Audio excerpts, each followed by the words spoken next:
Good morning, good afternoon, good evening, and welcome to BWTM Sports. I am so overwhelmed because this is an old friend, somebody I used to talk to a lot about in boxing, the former heavyweight champion of the world, Chris Bryd, also analyst of the Bird's Eye. Used to love that show. Chris used to give us lots of breakdowns, and I would call him from time to time and say, Chris, what's going on, man? What do you think of this fight? What do you think about that fight? They talk about Paulo Malignaggi, but this guy, Chris Bryd, awesome. So without further ado, let me bring Chris Bryd back into the house. Welcome, Chris Bryd. Hey, how you doing, man? How everybody out there doing? How are you, Chris? I mean, it's been a long time. It's not even been a minute, as you'd say. Yeah, it's been a minute. I'm doing good. I'm doing good now. I wasn't doing good, for like 11 years. Wow. I mean, the chronic pain I had nerve damage in my foot, which was really bad. So, I'm overcome that. I had a hip replacement. I needed my other hip replaced and both my shoulders replaced. So I overcame all that. Wow. So let's talk about Chris Bryd. So obviously there's been a lot of changes to your life. So I don't really want to go past that. I want to take us back to probably the last time we were talking. I remember we talked about you had the Bird's Eye show. That was really good. I remember that. And then that stopped. And then I think you were doing a bit of analyst work here and there. There was a time where there was yourself, Holyfield, Moore, I think Michael Moore and a few others together. I think, if I'm right. Shannon Briggs. Yes. Yeah, Shannon, Ray Mercer, Riddick Bowe. Yes. Yeah. Layman Brewster. Layman Brewster, yes, I remember that as well. Because he's the main one. And then what? There was that sort of thing you guys were doing. You all looked very sharp, very well dressed and stuff. And then I kind of lost contact. I don't know what happened. You disappeared. You kind of like just disappeared. What happened? Well, the pain has just hit another level. I was doing a lot of stuff to stay busy, and a lot of the boxers helped me out where they'll take me places like Shannon and Layman Brewster, especially Shane Mosley. They knew how much pain I was in. So I would go certain places and I call it fake the funk. I would just fake it. I was in so much pain, my foot would just be killing me. But, being away and being out, instead of just being in the house cooped up and getting depressed and going crazy, these guys just allow me to go with them and do certain things so I can have the pain off my mind. So that pain. So when we were talking back then, were you in that pain then as well? Oh, yeah. It happened right after I retired. In 2008, the end of 2008, my foot started burning a little bit, and then it got progressively worse and worse and worse to where I'm suicidal, depressed. I mean, everything. I had all these suicidal breaks. I had with Layman Brewster last year. Last year was a major break right in front of him and a lady. I lost my mind. I just went crazy because the pain. She was massaging my body, and then she went over a certain spot in my foot, and I just lost it. I mean, I lost it. It was crazy. It changed me big time. So I knew Chris Bryd. Now I always have to refer back to what I did know of you. So please forgive me as I'm going back in time. Chris Bryd was a man of faith. Chris Bryd was a man that you were very much attached to, that spiritual side of yourself.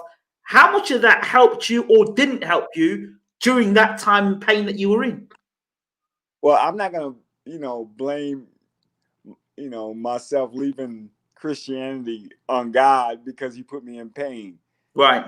I just started studying my history, when it comes to that, and then understanding, history, where I come from and everything. So that change, of course, I changed in that way. It's just a spiritual change, but I'm still, connected to the universe, understanding what's happening in this world. My life, I don't watch TV. I ain't gonna say I don't really watch it. I don't watch TV. I don't try to listen to anything negative. So you're changing the vibrations you have in your life. Big time. I hear you. I hear you. So Hit there at the must right frequency. absolutely, brother. So there must have been a moment, a life changing moment that made you say, "Whoa," a consciousness, an awakening, because we live a certain life a certain way, and then something hits us almost like it usually hits us like a truck. It goes bang, and it's like, "Whoa, what is this?" And you're taking this sort of journey. So for you, what was that like? That truck hitting you? What was that moment that made you think, "This ain't working for me, no. I need to do something else is calling me to something else." What was that experience for you? How did you get to that point? It was hard. I didn't want to believe it.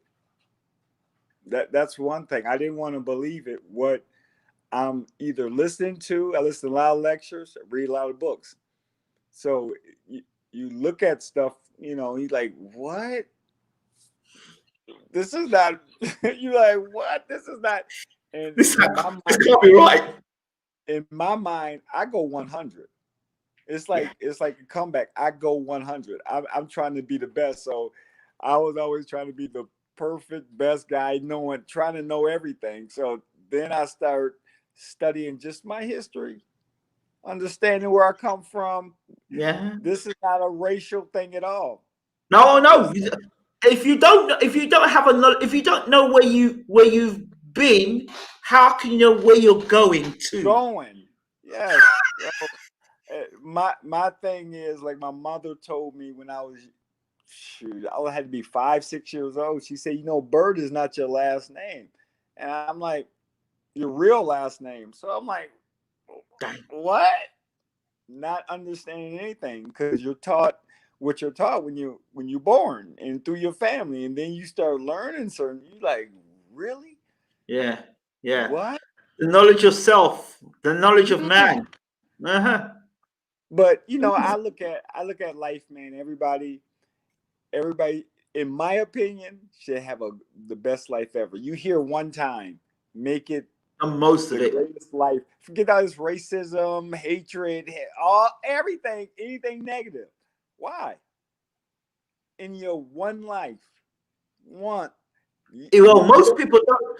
But Chris, most people don't even live that one life being themselves, unique to themselves. They're following what everybody else says, what the TV says, what their friend says, what their pastor says. They don't even live who they are. They don't know who they are themselves. Yes, very true, very true. I was So one of them. so you really you are a slave to a system. Yes, you gotta wake up. I mean, I woke up, so it feels great. There's no hatred toward anybody, no anything, but I just woke up. I'm like you said, a slave to the system. You're born into it, and whatever they teach you, that's what you know. You think is truth. And you You don't know, challenge it. Don't I ask no start questions. none. I start studying food big time because I have all these food allergies. I'm like, why do I have all these allergies? Why do I have all Mhm. these allergies? What? I mean, and then you start realizing, well, this food is not even real, and it's a vegetable, and you think it was made in a laboratory. Hmm. Years ago. Hmm.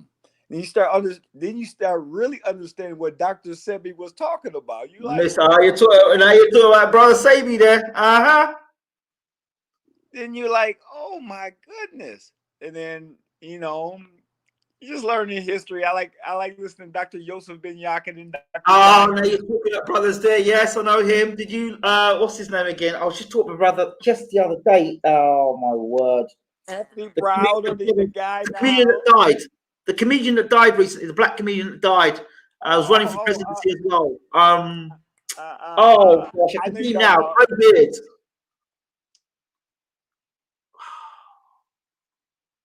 It's on our mind. I can see his face. Dick You can see him Gregory. as well. Dick Gregory. Dick Gregory. That's it. Yeah. That brother. Yep. Yep. I That hear brother you. too. That brother too. I hear. I hear you. I hear you. I You hear gotta you. learn. I hear You gotta you. learn. You know what's up. I hear you, brother. But wait. But let me ask you this. So if that's the case, then surely those things that made you that being then would have associated you with a certain type of people surely the person you are now, your words that you're speaking would change your worlds. Therefore, your world would surely be different now in terms of the people Yeah. you associate with and the way you move. I mean, yeah, in a way, because I'm not, completely just gonna separate from people. We still friends. If you're really a friend, you just my friend. I don't care what, if you're not a criminal or doing criminal acts and stuff that I don't agree with. But I really didn't change. I mean, I am who I am. You've I may evolved. not I I may, do certain things a little different, but I really haven't changed. I mean, So, okay, I'm I just know at one point you were a trainer as well. You were a trainer as well, doing some training with some fighters. What happened with that? so with that, my pain started getting really bad. I mean, I was Right. faking the funk big time. And the way I teach, my philosophy is totally different than original boxing. I'm defense first. I like to teach it, but no boxers don't want to learn it. I'm like, oh, okay. All the best boxers are defensive boxers, but you don't want to learn it because you're so brainwashed to throw a punch instead of avoid a punch. See, most coaches don't know how to teach. They don't know how to teach that. It's two sides to boxing: offense, In defense, defense. just like any sport. But what is the sport built on? Offense, offense, offense, and then you're damaged the rest of your dang life. So what am I missing? Most of the coaches never fought, so they don't really understand how boxing Defense. really works. And then Uh-huh. you get beat up afterwards. Now you all messed up. I mean, I'm 50 years old. I'm coming back to boxing.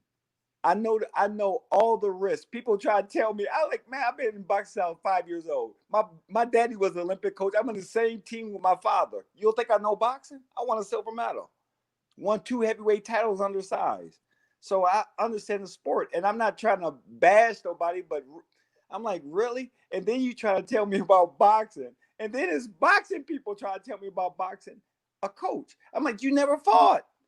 How are you teaching? You're not teaching both sides of the sport. It's offense Well, and defense. well, do you see what? You see, I think somewhere along the line, someone said, I know that boxing is about hit and not get hit. It seems there's an anti-boxing brigade because it seems to be Gatti and Ward is the if you talk Art to of most people, Gatti self-defense. Ward that's the blueprint of boxing. But that's not the blueprint of boxing for me. That's hitting and continually getting hit. That's So continue yeah, continue to get hit. Yeah, I guess a lot of boxers get addicted to it. You get in the gym, you go to war, and it feels good. Hey, I go to war. Everybody, man, look at that. But you don't understand. You're gonna be damaged goods. It's it's tough, man. This is a tough sport. It's a head sport. You gotta teach both sides. And if you don't know how, you learn. You gotta learn something. Please teach. I can't. Everybody's not gonna keep their hands up all the time. You got to have some waist movement. You got to use your eyes. You got to be intelligent. You got to use your legs. You got to use everything so you can get out of this sport safe. that's interesting. So, what point did you realize or think? Well, I'm thinking to myself. Obviously, you had all those injuries. So the question I was going to ask you is why now? But clearly, you must be injury free. Yeah, I'm gonna tell So you why now. I'm gonna tell you why now. tell me. I won a silver medal in the Olympics. My expectation coming home, it still eats me. Now I'm getting emotional. To not get signed by nobody wants you. I'm like, really? I killed it in the Olympics. Now one offer. I didn't get paid my first two fights. Bootleg promoters coming around, and so we have to take every deal to put on the show. Nobody come to the show. Horrible promotion. Nobody get paid. This is the start of my career. Second fight. we're working out with a guy. It's not his fault. He was like, man, I see that you guys not fighting, working out with a guy at Gold's Gym. He was helping us out. And he said, I could put on a show for you guys. So we put on a show in our hometown. Disastrous. Nobody come to the fight. Nobody get paid. I'm sitting there, Olympic silver medalist. Nobody want me, forgotten about. At home, I'm like, what? I'm married with a kid, cutting grass with my brother, going crazy. Like, I'm not fighting. Through all that borrowing money, and if it weren't for my mother-in-law, my parents, I don't know what I would have did. Because if I would have got a job, I would never fought. I was married and a kid. I mean, I was married and I had a kid. So what do I do? And everybody believed in. They're like, man, you so good. All my family, we'll just give you money. So every month they'll give me money. I'm cutting grass. I'm doing whatever to make ends meet, just to live. It's not like I had I lived in a little bitty apartment. Me, my wife, and my daughter, and I'm Olympic silver medal hanging up, broke his head. And through depression, I'm like, man, if they don't want me at this weight, I'm gonna go to heavyweight. And see, heavyweight was small then. 225 was the standard, like big. All the big boys start coming in, and the drugs everywhere. Nobody talking about it. Drugs everywhere. So I'm going through that. I was like, forget it, I'm going to heavyweight. I fought Exum Spate check this out. So I'm putting on the weight. I mean, fat, nasty. I had no money. I was eating all the cheap food you can buy just to put on weight. I never weighed over 172 pounds in my life. And when I weighed 172 pounds, my second fight, we didn't even cut weight for the fight. That's how we fought. We ate donuts and everything the morning of the fight. I didn't have no nutritionist, and I still didn't have one through my career. So I had nothing going on for me. My brother Patrick called me and said, man, because he was a top amateur too. He almost made the Olympics with me. He was like, man, we don't have nothing, man. I made some flyers. I'm going to go to some of these businesses in Flint, Michigan to ask for money. I was like, what's the money for? I mean, I know it's for us to live, but you can't go ask for money for us just to live. Because the same with him. He went and got a job, and his career went down the tubes when we finally started boxing. So he went out that day. I was like, man, I'm not going. He had some flyers. He said, I said, man, I was too embarrassed. He said, okay. He go to some businesses, ran across a guy named Dave Lesage. Man,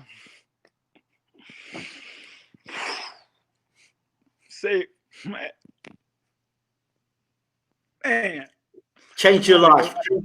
Man. I don't know how I would have fought. Man, I'm sorry, man. No, man. Come on, bro. Tell me. I get emotional about this because, man, I didn't have nothing. I'm like, man. So he ran across Dave Lesage. He didn't have money. He said, but I have a venue. He said, if I can get some help, we could put on some shows. He didn't know nothing about boxing.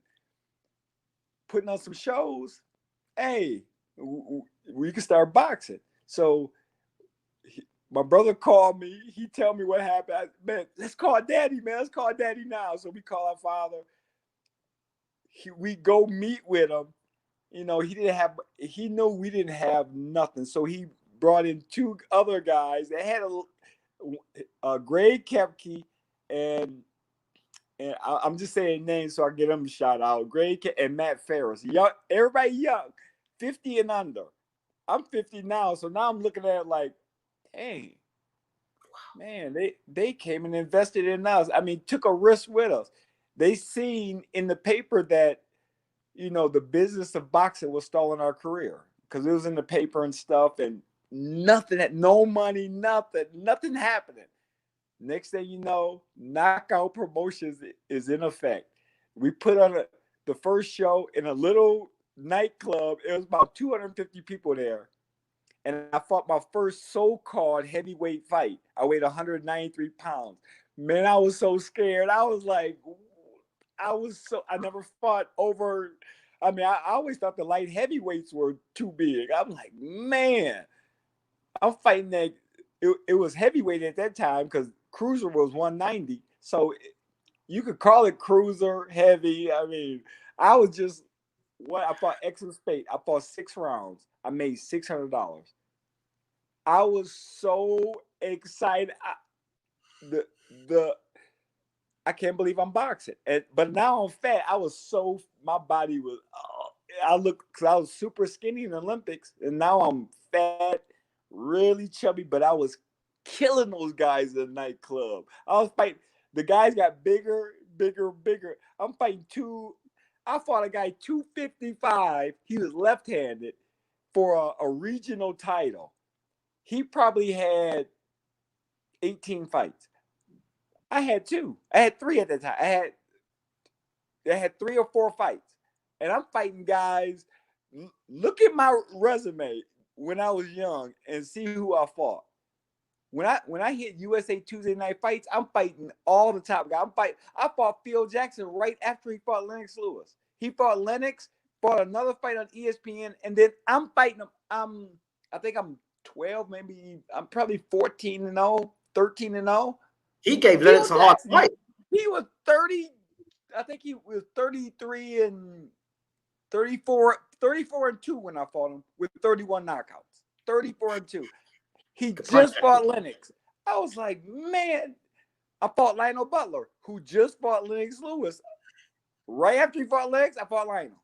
I'm fighting all the guys. They're throwing all these guys at me. I'm a young contender coming up, a young heavyweight.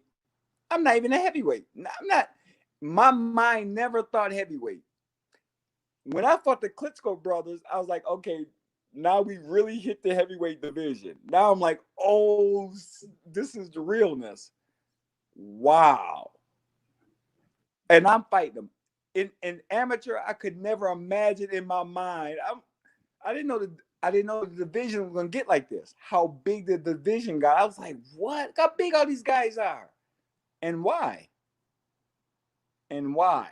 And that's the question. Not until, so I go through all this heavyweight stuff.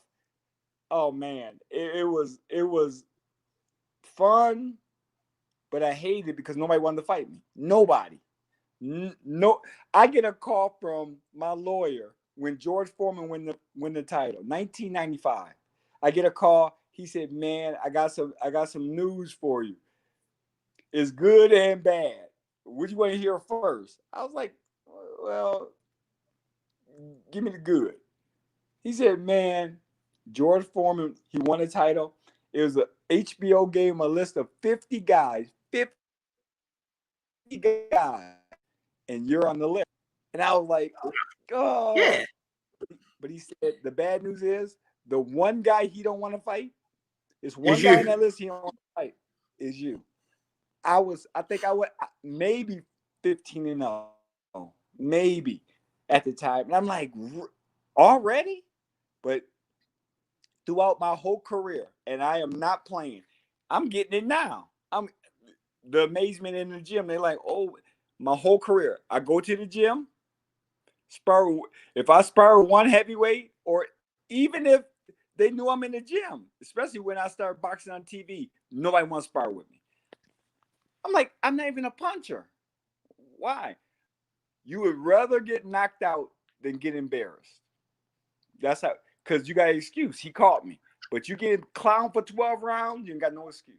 I remember us talking of one of the first interviews I did with you. We talked about Lennox Lewis, and you said Lennox Lewis never wanted any part of you. You want to know why Lennox never fought you? You're still asking that question up to today. Wait, what was that you said? Lennox Lewis, you never wanted any part of you. Why he never fought you? Yes.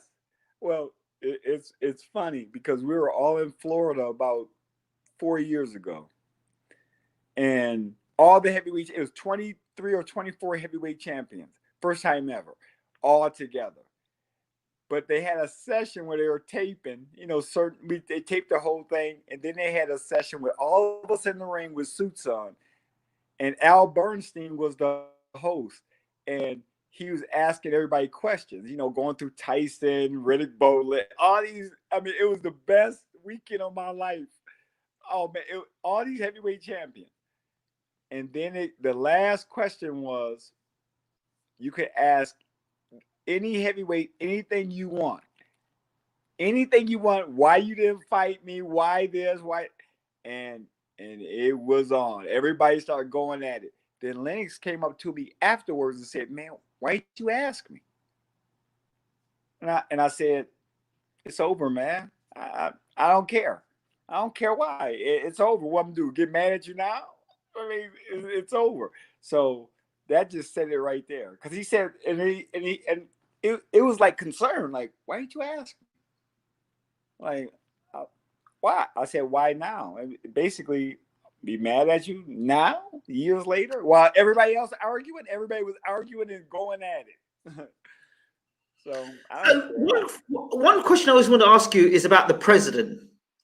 How good was he? Because I've always had this feeling that he would have cleaned out the heavyweight division. But how good was he? You fought him, so you would know. Honestly, I think he would have. I just go with the Klitschko brothers because they reigned. You gotta give credit. They reigned. I think he would have beat Vladimir on aggression, but I don't think he would beat Vitaly. Okay. I don't think that run would have been as everybody's putting him. He just caught me. I mean, it's heavyweight boxing. I weigh 208 pounds. 208. No, everybody, after he beat me, now all of a sudden, okay, he beat David Tua. He beat David Tua. It was a close fight with David. I mean, that was a close fight with David. It wasn't like he ran through David Tua. It was close. Okay, he's close. Now he fight me. Then when he beat me, he truly is the president now. I'm like, wait, I'm rated number 9. I'm not a top guy. Why is so much concern about me now? Everybody say I'm too small. I can't punch. He's boring, but nobody want to fight me. But y'all want to give me credit when somebody beat me and give him credit. I was like, what?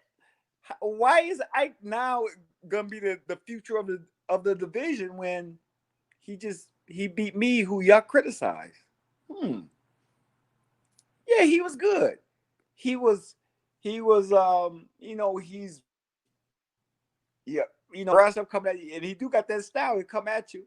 But my thing is this, honestly, and I'm 50 years old. I don't care. I'm gonna talk about it. I look at my losses at heavyweight. I look at all the losses, and I'm saying, okay, let me follow you in camp and see what you doing, see what you taking. I'm not a stupid guy. You weigh 236 and you fight David Tua, and now you pack on 8 pounds of pure muscle. From that time, you getting bigger and bigger, and nobody else saying nothing. Nobody in this boxing checks the weight, check nothing. How do you put the weight on? I tried everything that was legal. I never had used no PEDs. So I tried everything legal. Why is everybody getting bigger and not me? And I'm lifting weights and doing everything. I'm like, get out of here. This system messed up. We dealing with people's lives. 3 kids died last year. If I go and my kid die in boxing, I'm investigating. If your ass on drugs, you go to prison. You just killed my kid. That's how serious this damn sport is. And drugs running everywhere. I was a coach. I seen drugs every fucking where. Excuse my language. No, I understand. I've had Stacey McKinley. I heard it for years. Stacey McKinley telling us that Tommy Morrison was on it. He said Evander Holyfield was on it. He said that Tyson Holyfield was on it. I mean, no, I'm like this. To me, you can't use your natural ability, your natural given ability. The purity of the sport is natural. You a coward. You got help. I seen how this stuff work. I'm like this. This guy's really a coward. Now he got aggression. He got everything now. And they say, well, the drugs really don't do that. Well, if it didn't do it, don't take it. I'm like, really? There's always an but there's always an expect. There's always somebody there, an apologist or someone to make an excuse about why something is credible in what you're saying. Always, always. Never in this case, never. You dealing with somebody like you amped up on drugs. This man can't afford drugs, but you got it in your system, and you blowing these guys out, and then you gonna call yourself great, but you got help. You got help. You're a coward. To me, you're a coward. I was 208 pounds, 210 pounds, 212, 214 with clothes on, no drugs. 208 pounds. I'm in a big heavyweight era. I'm not in a little Mike Tyson era. That's a small era.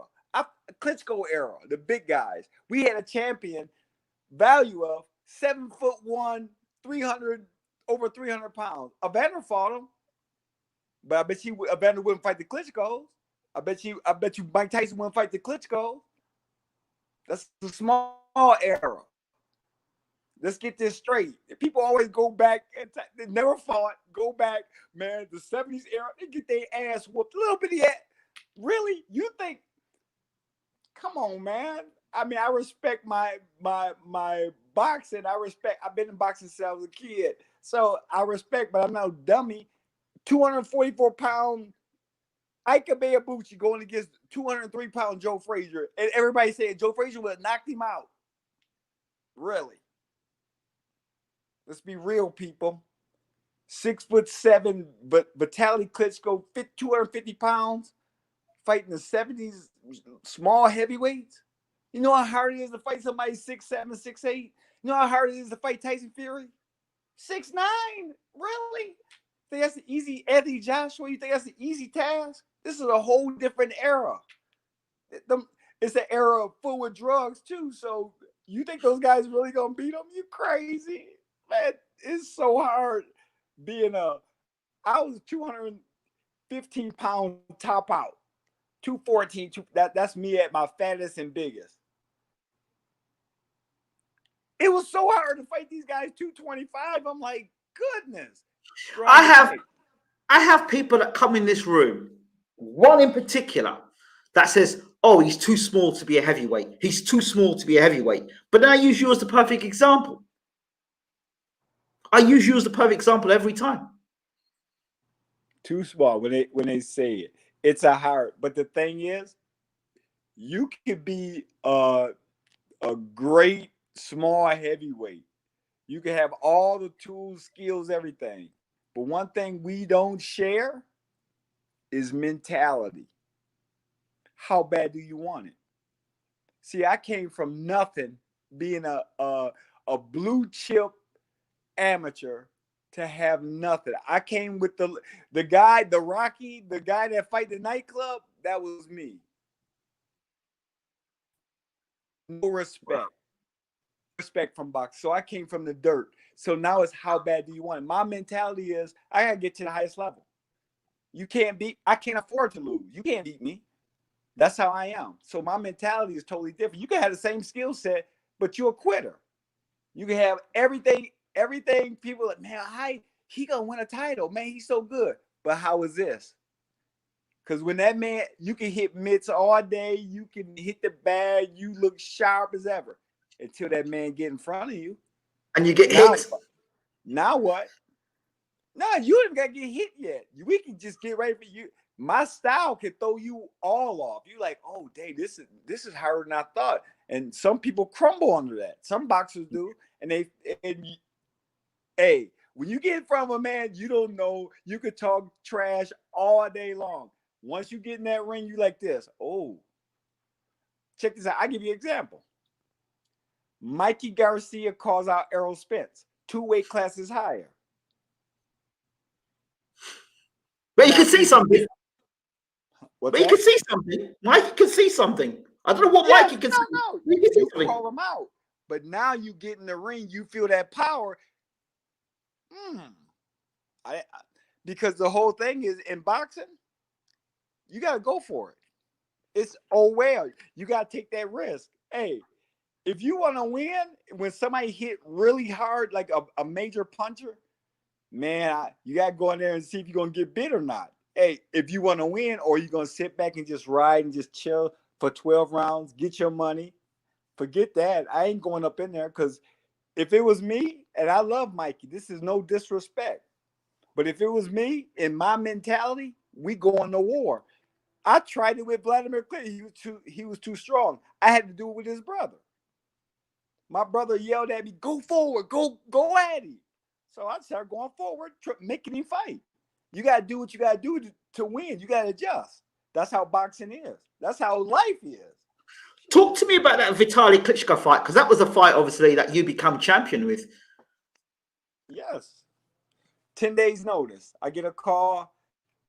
Diamond Razor Reddick, I guess, reverse vasectomy messed up, or reversing this. I don't know why you did it then. So I get a call 10 days notice, and I was actually getting ready for Adolfo Washington. And Adolfo Washington probably was a good fighter, but he was like maybe 6 foot, 5'11". So I'm getting ready for a smaller guy. I'm sparring with my brother Joe. You know, he's my oldest brother, and I just use him for defense all the time. Because he can punch, and he'd be throwing at me, trying to kill me. And I just use him, and I touch him a little bit. And then I get a call to fight 10 days notice. Razor Reddick pull out, and they know, okay, Chris will fight anybody. But I'm not stupid. I'm the sacrificial lamb. They just signed Vitaly. This is his first HBO fight. I'm the sacrificial lamb. I'm not stupid. But little do they know, I fight anybody. I'm like, I just lost to Ike. So everybody wrote me off. I mean, I got criticized so bad. He's too small. He can't punch. I was so down after that fight. So 10 days notice. I was like, dang, who is Vitaly Klitschko? I heard of Vladimir, 1996 Olympic gold medalist. I followed the Olympics. So that's how I knew him. I didn't know Vitaly. I'm like, who is this? He got a brother? Man, it was crazy. I didn't see no tape. So I had to get my passport, my family, everybody, because, you know, my mother and father are my coaches, and then my brother is one of my coaches, and everybody getting ready to go to Germany 10 days notice. It was crazy, like a whirlwind. I'd never seen my opponent. I don't even know how tall he is. All I know is he knocked out Herbie Hyde. And him knocking out Herbie is like this. Herbie hit harder than... I'm like, how did he get past Herbie? Oh. I was like, okay, it was the first round. He must have, just came out and caught him. I flew to Chicago where my lawyer was, and then we flew to Germany from there. But when I was in Chicago, I went to his little loft he had downtown Chicago, and we watched the Klitschko Herbie Hyde fight. I was like, what? He's 6'7", 6'8". He sparked Herbie bad, boot first round. I was like this. Oh, snap. Okay, the era changed. I was like, I didn't know these guys were that big. Get to Germany, first press conference. I'm like, really? My whole camp, my mother and father, everybody like this. Oh, my goodness.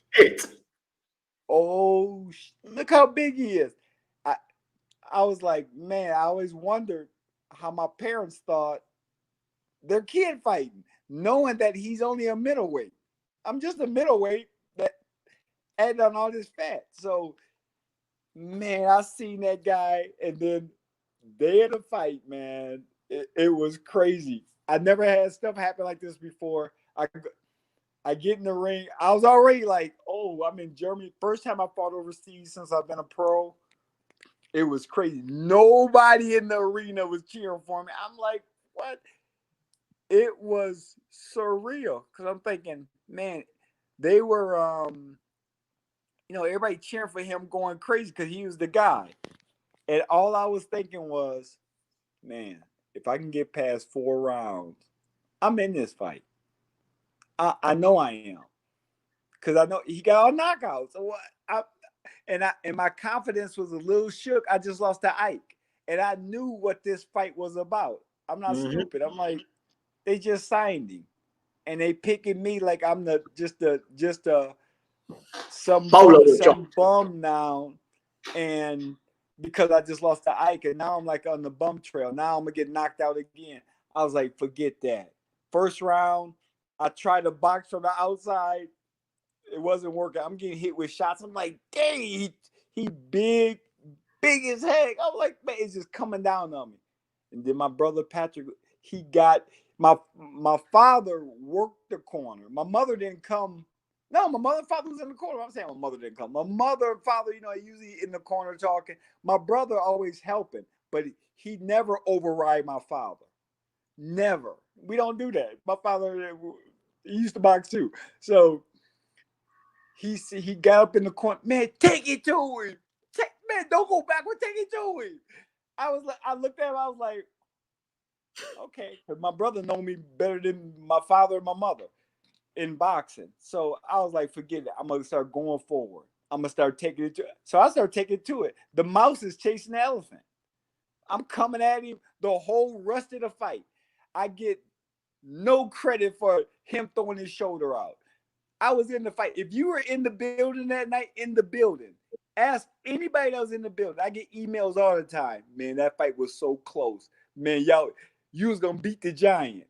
And then he quits with a shoulder injury, and everybody believed. I'm like, what?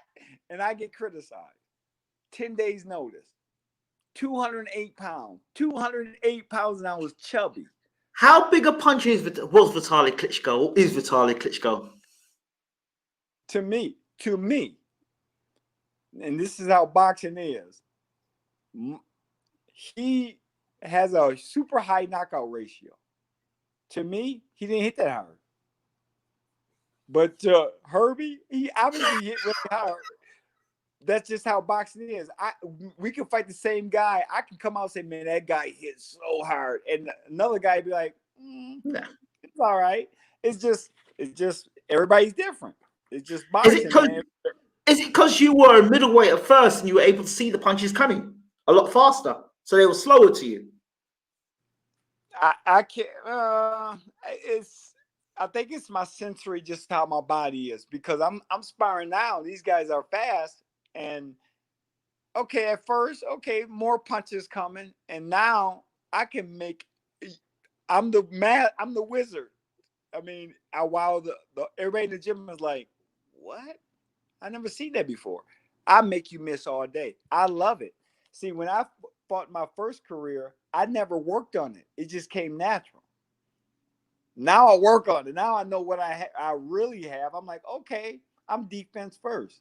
If you face me, you about to go into a tactical battle. It's gonna be a mind trip. I'm 50 years old. I'm smart as hell. I know about. So to go fight. You're gonna hate me. You're gonna never wish I was born. That's what they said when I fought Jimmy Thunder. They should have killed him at birth. That's what Larry Merchant said. I'm like, good Larry Merchant. You good Larry Merchant. I didn't understand boxing though. I didn't really understand boxing, like pro boxing, like that, like the business side of it. I would never went to heavyweight if I would have known what was gonna come when I got there. I would have never went to heavyweight. I'm like, man, you crazy. Nobody fights you.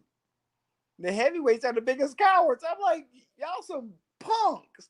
I weigh 208 pounds soft. I mean, I'm chubby. I know I'm saying in pounds, and y'all don't say pounds, but I'm chubby, 208, and you're humongous. See, like 215 stone, something like 15 stone, maybe that? Yeah, I guess. I don't know how to count the stones to pounds. But why are you not fighting me? I didn't understand it. I would fight on a show in the States called the USA Tuesday Night Fights. I would fight on there. I guarantee I'm not lying at all. The fight on Tuesday, I wouldn't know who my opponent was Monday. Think about that. Monday or the Sunday before or Saturday. I never knew who my opponent was because they kept changing. Soon as I hit TV, nobody wanted to fight me. I'm like, really? I didn't know boxing was like that, especially pro boxing, especially heavyweights. I always thought the heavyweights were the guys that were the mean guys, the big guys. Man, they killed Tyson. I kill you. I kill you. Eat your kids. I do. Come on, man. You won't even fight me. Really? I'm heavyweight champion and can't get it. Don King. Don King had to beg people. He went all the way down. He had to get Derek Jefferson. Derek Jefferson, at that time, he didn't fight in 2 years. He's my boy. He's from Detroit. And I'm like, what? Why am I fighting Derek? I'm getting ready to fight Derek. Derek didn't even fight at that time in 2 years. He had to get a fight so the commissioner passed him. He get a fight, get cut. I can't fight him. I'm like, and then I fight Andrew Galata. He didn't want to fight. Check this out. I had a draw with Andrew Galata, but I got a story about that. I'm fighting Andrew Galata. Because I always want to tell this story. I'm fighting Andrew Galata. So John Ruiz and Freza Kendo were fighting on the co-main event. I'm in the walkway right at the end of their fight, ready to go into the ring. You know, we stand back in the back, we're ready to go. We warm up and then we walk out.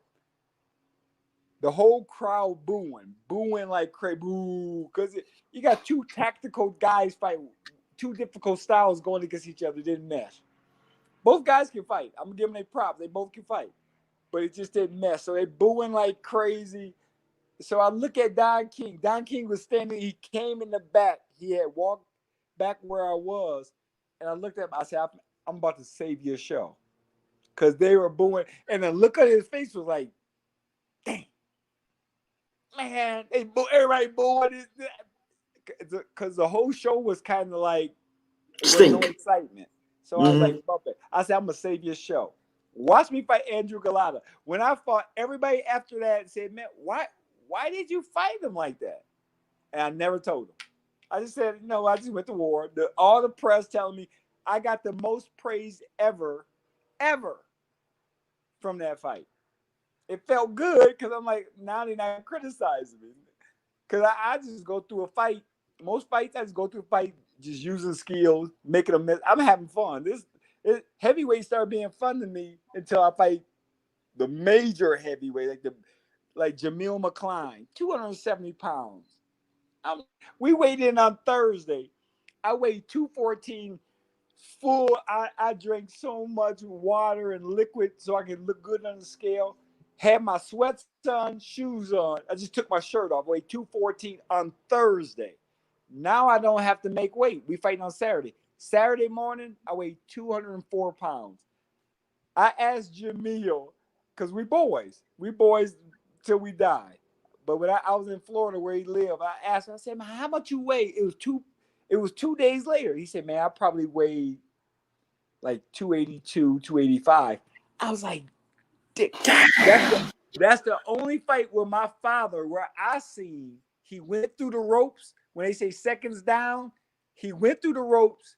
He looked at Jamil, and then he looked at me like, "Goodness, better you than me," and got up out of the ring. I was like, that's the only fight, because Jamil was humongous. People don't, you got to understand boxing. Boxing is about weight. You will get fined in a major fight if you come in 1 pound overweight, $100,000. They'll fine you, or up to $1 million, depending on how the purse is. 1 pound.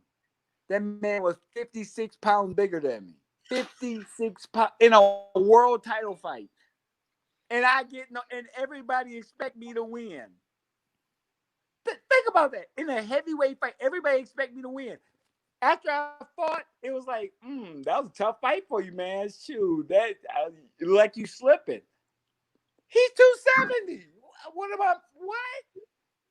But you don't want to give me no credit for nothing. But that fight should have been easy. Because it should be easy, because my skill set is off the chart. But you don't want to give me my credit. Nobody want to compare me to Ali. But What do you think the agenda was for you then? Because there must have been a script or agenda for Chris Bird then. The agenda? Yeah, there obviously was an agenda, a media agenda. To get out of poverty. No, that's your agenda. What was the media's agenda of you? The media agenda. I didn't hear that. Media agenda. Honestly, if I keep it real, I don't know. Maybe I was in an interracial marriage. They didn't want to see that on TV. I don't know. Did you? That's an interesting point. Did you ever have any challenges being in interracial marriage like that in America? I asked the question, but I'm asking the question, right? Yeah, tons of it. It was a lot. Now, people say, well, there's some will say, oh yeah, well, he married her so he can get forward in his career. You've heard that before, Chris. What? People say, oh yeah, he married her so he can get on. You hear it within the community, Chris. So your thoughts when you hear stuff like that? No, not at all. Not at all.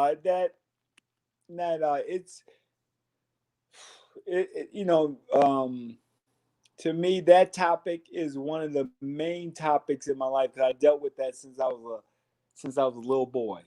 Since I was a little boy, racism, black and in America is black and white. Mm-hmm. Period. I don't care. You look at it, black and white. So you look at it like that, and you like, man, really? But I look at people like this. They're people. It's people. It's assholes in every race. I can't even walk in my own neighborhood now if I go back to Flint, Michigan. Be scared. It's all black. So how do I criticize the whites? All whites bad? Really? All the white people you meet bad? No, I'm not gonna lump everybody in a group. Racism, people, yeah, they're racist. Oh well, but black people, they racist against black people. No, against black people. No, that's what I'm saying. I'm like, really? I'm scared to go to my neighborhood. That shouldn't be like that. If we're gonna come together, right? Right? All this hatred, there's hatred everywhere. I look at certain parts of the state where in the States, all these certain cities, all this crime, all this killing. You're like, really? And then we gonna march over, and you should march, but don't march in black unity. We getting shafted so bad, and then you go back and you got do the same nonsense afterwards. Kill your own. 5 young black men dead. You like that? It don't make any sense. In your one life, man. Come on, we live one time. Let's get along. I mean, Rodney King. It rings in my head. We can't just all get along. Damn, you live one time. I'm 50 years old. You know how fast this? I was just 22 years old coming out of the Olympics. I remember it smelling, got the sweatsuit. I'm like, I thought it would be the best time. It was the best time of my life. Olympics. I was like, oh my goodness. And now I'm 50. Now I'm 50. That's 28 years ago. It just went by like that. And we sit up here complaining about race and I want to have status and I want to do this. I'm like, really? One life, man. One life. I'm trying to motivate people to live the best life ever. So everybody just live and kick it. But, hey. So now we're in 2020. And I see this video. I'm like, that's Chris Bird. No. That can't be. No. Nah. It's somebody impersonating Chris Bird. It must be a parody or something. I'm Chris Bird. I'm coming back. I'm like, what? Nah. Can't be. I'm talking to the man now, Chris Bird, talking about making a comeback. So, Chris, why? I can't. I'm not asking you the question why because I know why. You've told me why, but why? I don't question your intelligence. No, you don't question your art or your guts or your fighting. Listen, there was a young man. But you've moved down in weight before. You moved down to like heavyweight and box, didn't you? Yeah. I sure Talk to me did. about that. Okay, I fought Alexander Povetkin. Mr. Povetkin. We're going to talk about him a little later. Yeah. So I fought Alexander Povetkin, and I was like, I'm done with heavyweight. I'm done with this, man. It's not the thrill was gone at heavyweight. And I'm like, I just go out light heavyweight. I didn't know nutrition. I didn't know. I starved myself, and then I eat all kind of junk. And then I ran, let me see, 14 miles every day. I run 7 in the morning, 7 at night. I was obsessed. The weight came off, so I was like, okay, I thought it would be hard to get the weight off. And then I get obsessive in the mind when it comes to training. When I get ready for a fight, I work. My wife at that time, she was like, "What the heck are you doing? You killing yourself. Look at you. Look how skinny you are." I mean, I did everything wrong. Had no trainers. My parents didn't come, nothing. I had my brother come in at the last week, and he was like, "What are you doing?" I mean, he was like, "Well, it's your life. You go on and fight."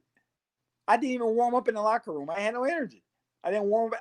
We sat there, watched the fights on the screen. Everybody, because we're like, what? So, it's just a bad mistake. Think about it. I fought at 175. Now I'm fighting at 160, and I'm held. Man, and stuff happens, but I got beat, and I told that kid, I'm sorry for cutting you off, but it's on my mind. I told that kid after he beat me, I said, "You got the biggest win ever, man. Do something with it, bro. Do something with it." He lost the fight after that. I was like, "Man, you could have went on and did big things." It made me look like I wasn't nothing. At least made me look proud. I'm sorry, my phone is getting ready to die. I gotta plug it in, so I'm okay. No problems. While you're doing that, I've got someone who's just jumped into the room. His name is Smith Wesson 45. He says, "I was fortunate enough to meet Chris Bryd. I fought on the same card with his brother Robert." My brother Robert? Yeah, he says here, this guy, Smith Wesson 45 says, "I was fortunate enough to meet Chris Bryd. I fought on the same card with his brother Robert." Oh, okay.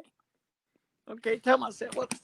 Oh, tell myself, hey, how you doing? I don't really remember who he is, but what's up? Great stuff. Right, so Chris, we're talking about you coming back 2020, the comeback. So what's the plan? You obviously are coming back. What's the plan? Playing it, it has been a whirlwind. I mean, it's been crazy. Since I've been posting videos, I've been talking to a manager that I wanted when I first met him. And when I first met him, I was retired. I said, if I ever come back to boxing, I want him as my manager. I never had a manager in my life anyway, but got a manager. I got signed by Split T Management, one of the biggest in the United States, I think in boxing, at 50. I didn't even get signed after the Olympics. I was just thinking that this gotta be a record. Who gets signed at 50? I'm gonna be the biggest in the sport.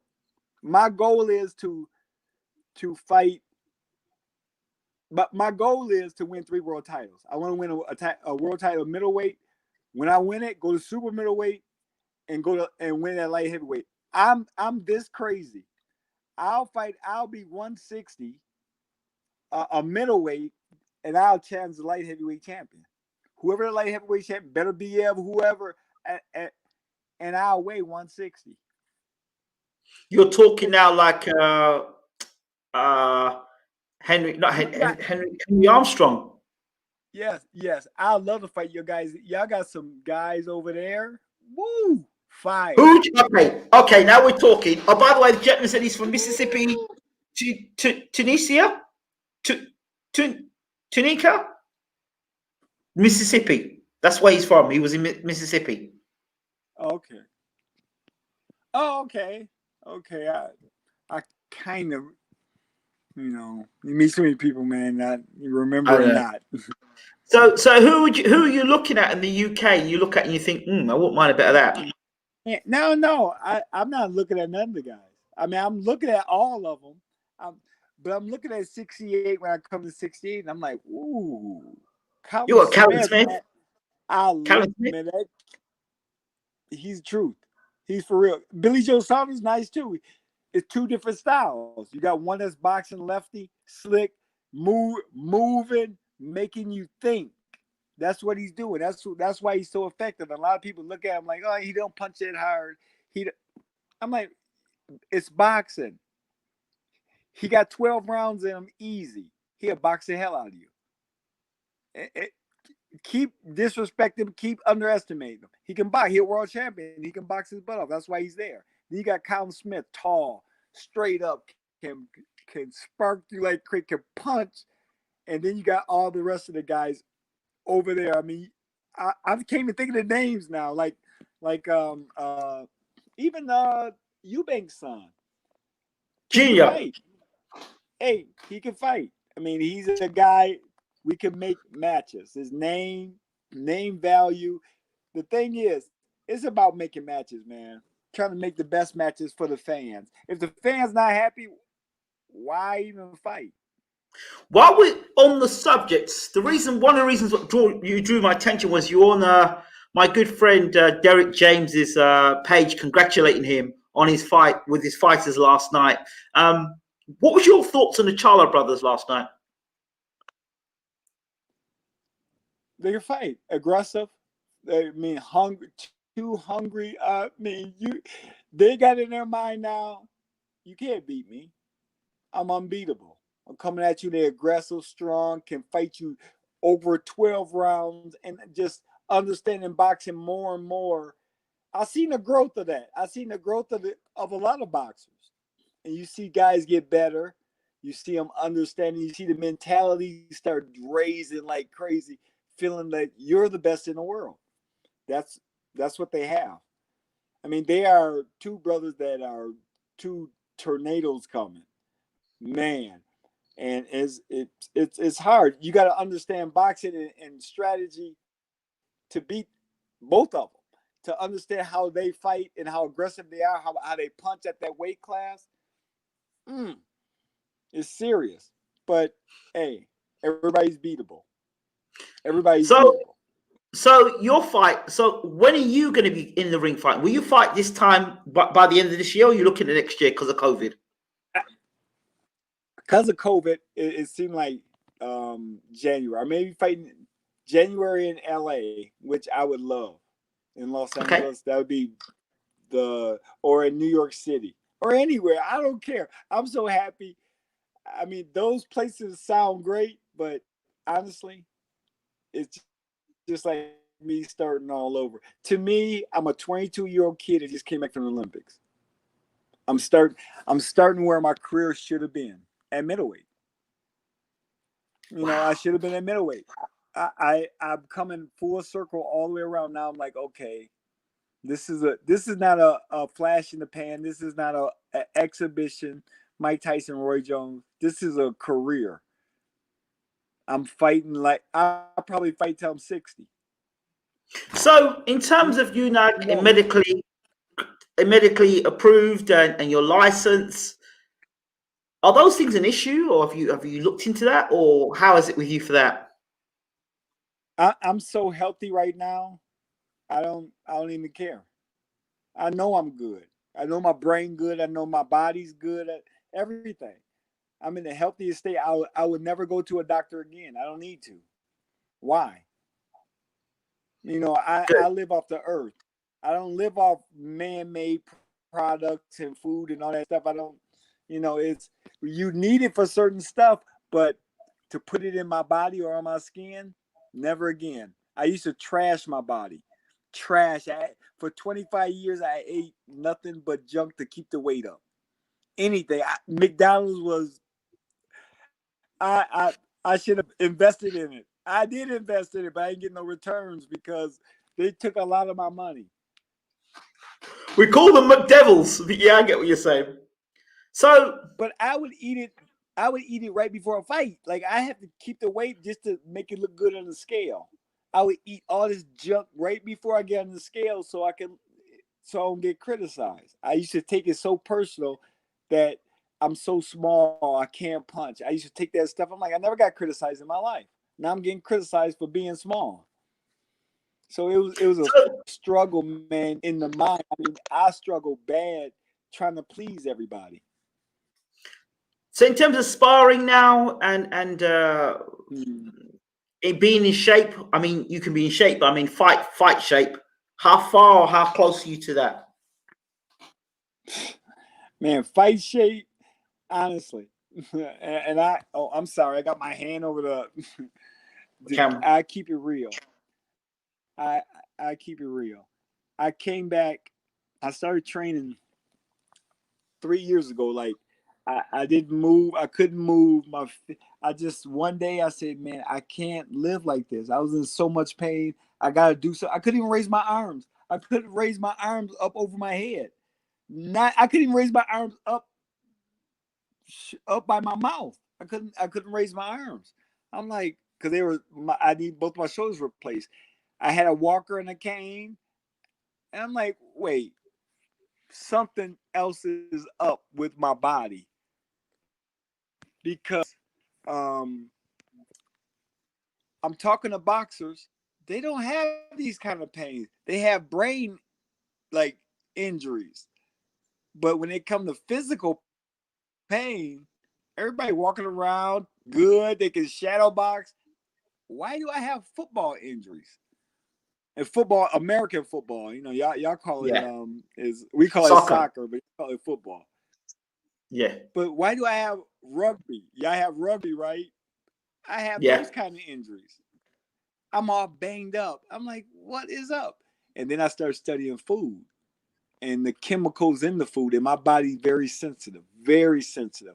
I had all kind of allergies. I would break out before and after a fight in hives so bad. My whole body would swell up so bad. Rush to the hospital. My throat closed. I'm almost getting ready to die. I fought Jimmy Thunder on my first fight on HBO, my very first fight. Afterwards, on air, they were talking about me getting rushed to the hospital. I got rushed to the hospital. I fell out after the fight. Then I fell out after all the fights after that. I used to fall out after every fight. The food, wheat, dairy, and sugar for my body is kryptonite.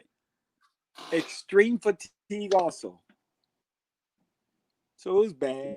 Just studying the food, and it's different now. I got energy all day. It's great. Wow. Right. Just to close off now, I want to talk to you about current state affairs in the heavyweight division. Your thoughts on Dillian Whyte versus Alexander Povetkin, the defeat that Whyte suffered, the rematch, and the time that he's coming to fight in the rematch. Well, yeah, he get back in, man. I mean, it's the heavyweight division. Anything can happen. Keep your hands up. It's skills. It's about, to me, it's all about skills. If you got a little bit of skill in the heavyweight division, you could take some stuff, you king. Tyson Fury, for instance. He knew he was going to beat Deontay Wilder the second time. Tyson Fury fought one fight after, 4 years, looked sloppy, and fought Deontay Wilder. He didn't come back, do more tune-ups, anything. He knew. When you have a certain kind of skill set, your confidence is way above anybody else's.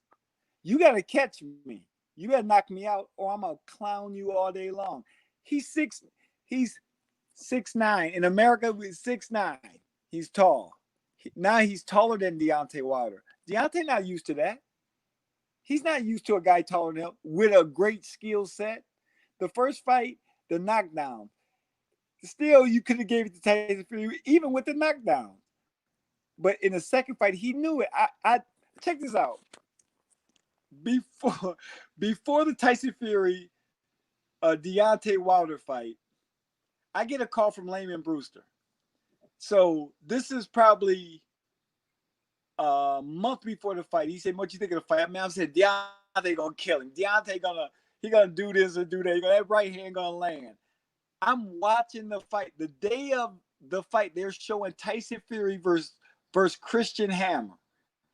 I'm watching the fight. I'm like, he gonna beat Deontay Wilder. Oh man, I never really watched Tyson Fury like that. I'm watching the fight. I'm like, I called Layman Brewster. I said, Layman, what you think of the fight? I asked him. Man, Deontay he gonna knock him out probably in the first round, man. I think it'll be first or second round. I said, man, I got Tyson Fury winning. He was like, what? I said, watch. He gonna outbox him. I just watched this man fight, and I'm watching. I'm like, oh my goodness. Deontay is skill-wise, he has a ways to go. The punching always leaves the mind of the viewer that this person is really good. But when his punching is not landing, where your skill set? Most punchers don't work on these skills because they know they're going to land the punch. It's over. But if he had a crazy skill set with that power, ban him from boxing. Ban him from boxing. He can't fight. So that's how it is. I mean, it's simple. I'm looking at Deontay Wilder. Me at this age and size, and like, I think I gotta avoid that. I gotta avoid that right hand. I mean, he's just strong in both hands. I mean, he's just strong guy. I gotta avoid him, but I'm thinking about, oh man, I gotta make him miss, but I can outbox him. I know I can outbox. He's 6'7" too, which is hard. But Tyson Fury, honestly, I fight him. You fight Tyson Fury? Nah. To me, so he weighed 273. Tyson Fury not a puncher. He don't punch that hard. Not to me. He's a boxing heavyweight, 6'9". Now you gotta figure him out. No, who else like him in the division? Nobody box like that. Nobody make you miss tall. So now he's the unusual one. Now it's gonna be hard to fight him, and he's gonna be working on his craft more and more to make you miss, to make you think. Most heavyweights want to just punch. They don't work on their craft. They don't work on certain stuff. You know, one heavyweight that's pretty good that got good boxing skills is Andy Ruiz. I like Andy Ruiz. I rate him highly when he's in shape. I watch. Yes, I'm watching him spar, and I'm like, wow. I picked him to beat Joshua in the first fight. You know? Did you? I called what the punch would be that I took. I like Anthony Joshua, but just certain things, man. As far as a specimen, huge, and he just can't. To me, he don't know how to keep his height and reach that good. No, Lennox Lewis would never let that happen. That's the difference between two guys who fought young. They both won gold medals, but Lennox is smart. Like, he understands boxing. Not saying Anthony is he's not a dumb guy. He just not learned in boxing as long. He started later. It's very important. I don't care if you win an Olympic gold. That would mean nothing when it comes to skill set and length. Amateur is about the judges scoring. You know, it's a certain system. Yeah, it's good guys come out of amateur. You win gold medals and stuff. But what did you learn along the way? When did you start boxing? I want a surgeon that would been doing surgery 30 years instead of a guy doing it the first 2-3 years. Same with boxing. I know my stuff. I know my craft. I know what I can do in this. Been doing this as a little boy. I'm a scientist, and you just come along think you're gonna beat me easy? No, it's not like that. Even now, I'm 50 years old. Now I'm much wiser, getting in much better shape. So I know what I'm doing. It's smart. You gotta be smart in the ring. So your comeback, would it be? Would you get some tune-up fights first to get yourself sharp, or would you skip all that? Yeah, yes. I'm not. I haven't fought in 12 years. I haven't fought in 12 years. I've been in pain almost 12 years. I was in pain 10 and a half of the years. I didn't box at all, none, for 7 years of that whole time. The last 7 years, matter of fact. So I have to. This is a career for me. It's not just a one and done. No, I want to have fun. I want to inspire the world, man. I'm 50 years old. The phenom is coming. 50. Would you consider a fight against Roy Jones?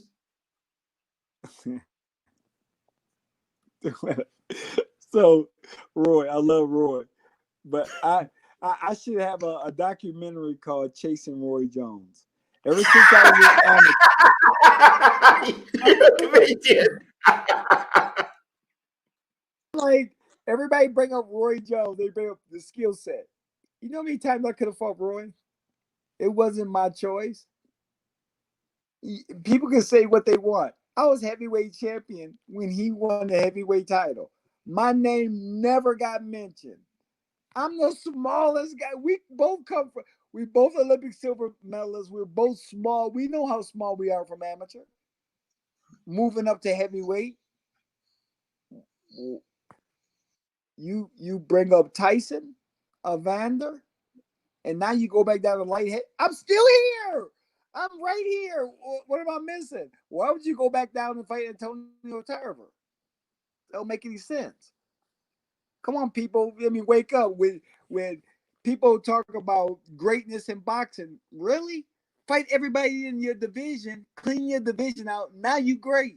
How is Canelo pound for pound when you still got 3-4 guys in your division? You got 3 guys that are champion you haven't fought. Really? That's not greatness. And then you go up, win a title in a weight class, and then winning another title against the old champion. Now you're great. Oh, clean out your division. Fight everybody. Call them out. I was willing to fight everybody. I'm the undersized guy on the 210 pounds, little bitty guy calling everybody out while everybody else is afraid to fight each other. Like, yeah, you're some cowards. And I look at boxing like this, man. To be the best, you fight everybody. They should have the 4 champions. The 4 champions. It should be special because you're champion. You hit that level. Now let's have a fight off to see who's number 1. We don't know who number 1 is in boxing at all. How you gonna put somebody pound for pound number 1 and he not even pound for pound number 1 in his weight class? Yeah. I'm like, what? It's popularity. It's It not is. skill. It's You're popularity. right. That's all it is. So, what's your take on guys in the Hall of Alexander Fame because of Usyk? popularity? What's that? What do you make of Alexander Usyk? Man, that's gonna be a good. You said what do I Usyk? Usyk, yeah, Alexander Usyk. What do you make of him? Hey, Olympic gold medalist, man. I watched him in the amateur. That kid, nice, man. He can fight. You know, he can box, but we gotta see a heavyweight. You fighting Chisora, I'm like, it's just a different monster when you fighting certain guys at heavyweight and when you fought at a smaller. But he wasn't like me because I was a middleweight. He fought at 201 and I think 91 kilo. So Yeah, he's not like a small guy. He may be small in weight now, but he understands sparring and fighting big guys. He understand that. I'm sorry about the camera. He understand that.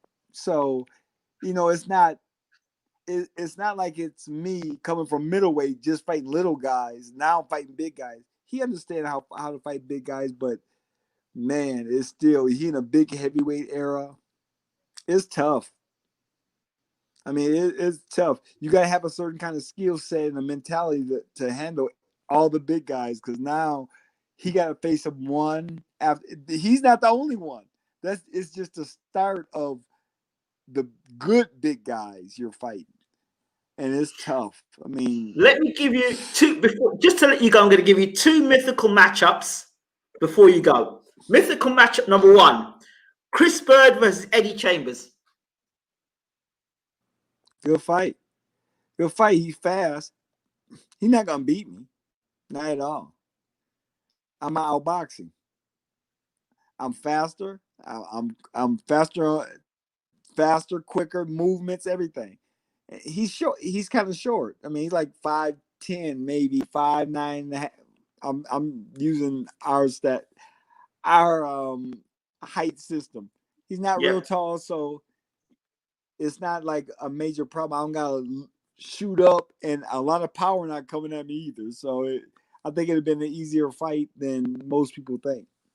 Okay, one more. He's good though. He's really good, but I don't think he'd beat me. David Haye. David Haye, woo, great fight, man. Great fight. He'll give me now that one right there. I love David Haye. I mean, I really do. I like the way he fight. I loved it when he was at cruiserweight. I like, man, he got some boxing skills, but he can punch. That's where what your cruiserweight there. That fight a bit cruiserweight. Ooh, David Haye versus Chris Byrd. Boy. Woo! Now that one right there, man, I have to go into my bag of tricks and stay in the bag of tricks the whole fight. I got that, man. If he hits you, he gonna spot, and he got skills. Like, yeah, but he know what he got. That's what I like about it. He know what he got in him. He know, but like when he fought Vladimir though, he fight Vladimir. He like, forget that. I'm not gonna go in and get. I'm not going up in the little cave because he got a trap up in there. He gonna knock me out. He's like, forget that. I ain't going in that big old man and try and fight him. He's like, forget that. But David Haye, I give him props, man. That kid can fight. He's not a kid. I always call people kid. Everybody younger than me, but that man can go. I give him credit. A lot of people don't give him credit like that, but he can fight, man. That's coming from you, Chris. It's a lot of credit there for that, for you saying that about David Haye. I'm going to leave you now, Chris, but before you go, do you have a message to the people that have been listening to your story? And thank you for sharing with us and coming back on the show after all the time. It's really great to reconnect with you. Yeah. Thank you, man. I want to share this. You know, in life, we don't give up. I don't care how bad things get. Don't give up. Figure it out and make it work for you and live the best life possible. Forget stress. Just live, man. We live on this planet one time. Make the most of it.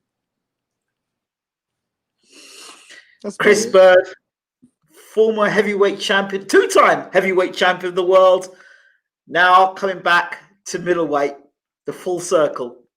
Champion, in and out of the ring. Thank you so much for talking to us. Oh, thank you. Appreciate it, man. Anytime I do an interview, I appreciate it. Especially you, man. We haven't talked in a while. Thank you very much for your time and allow me just to express whatever. You know what I'm saying? Thank you. I appreciate it as well. I appreciate it, brother. Thank you so much. Right, I will talk to you soon. Take care. Okay. Talk to you later. Yep. Bye. So there you have it. Chris Byrd. What a legendary interview that is with Chris Byrd. Hope you've enjoyed it. If you've just joined us now, rewind the tape and you've got it all there, talking about his career, former career, him coming back now at 50 years old. Well, I just can't wait to see what Chris Byrd has left as a fighter and what he's got to offer now at middleweight, which he says he's coming back at middleweight. That's it from us. Thank you so much for watching BWTM Sports. been a good one. Take care.